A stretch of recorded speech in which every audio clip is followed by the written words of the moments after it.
అభివృద్ధి అంటే ఏంటి అని అర్థమైంది. ఇప్పుడు రోడ్లు వేసాం. నిన్న అందరూ రోడ్లో వచ్చారు.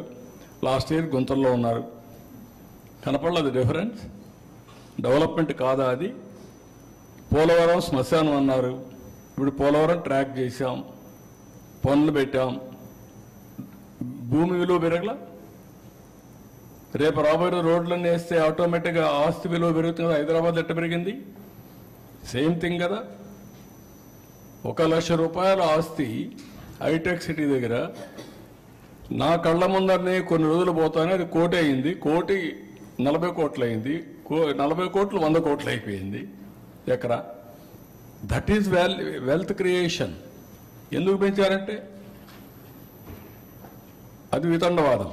అందుకే నేనేమంటున్నానంటే ఇప్పుడు వే ఫార్వర్డ్ నేను తయారు చేశాను.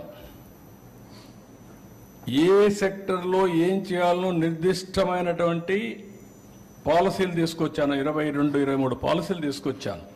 పెట్టుబడులు తీసుకొచ్చాను. ప్రతి ఒక్క డిపార్ట్మెంట్ క్లారిటీ ఇచ్చాను. మొన్న కలెక్టర్స్ కాన్ఫరెన్స్ ఇచ్చాను. ఈరోజు ఇవన్నీ కూడా కలెక్టర్స్ కాన్ఫరెన్స్ పెడతా. ఏ జిల్లా ఎట్ట గ్రో అయ్యారు చెప్తాను.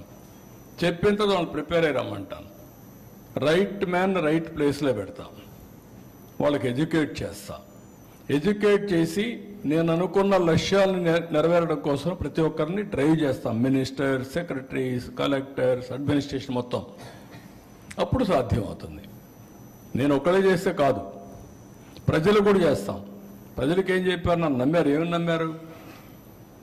అభివృద్ధి చేస్తారు, సంపద వస్తుంది, ఆదాయం పెరుగుతుంది, మా పిల్లల భవిష్యత్తు బాగుంటుంది, మాకు ఉద్యోగాలు వస్తాయి, రెండోది మాకు వెల్ఫేర్ జరుగుతుంది.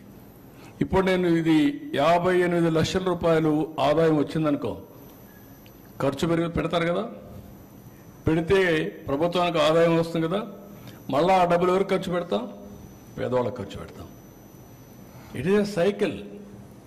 సంపద సృష్టించకుండా ఖర్చు పెడతా ఉంటే ఎక్కడి నుంచి వస్తుంది నీకు? అప్పులు చేసి వివరిస్తారు. ఇప్పుడు మాకు అప్పు ఇవ్వడంలా. That is the scenario. అప్పు తీసుకున్న తర్వాత కడతామంటే నమ్మకం ఉంటే అప్పిస్తాడు, లేదంటే ఎందుకు ఇస్తాడు? ఒకరోజు మొహమాటంతో మాట్లాడతాడు, 2 రోజులు తప్పించుకుంటాడు, 3 రోజులు తిరగబడతాడు. నువ్వు నా డబ్బులు కట్టవా, కథలు మాట్లాడుతున్నావని. మొన్న కూడా మాది కొన్ని బ్యాంక్ అకౌంట్స్ అన్ని వస్తే గిగెదురు ఆడాం. తెలంగాణలో ఇవన్నీ వస్తే దాన్ని కరెక్ట్ చేసుకున్నాం మేము.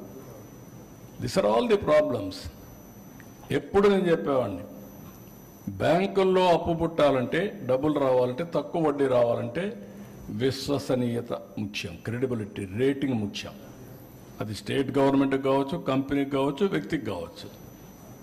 దెన్ ఓన్లీ నీకు ఇవన్నీ వస్తాయి.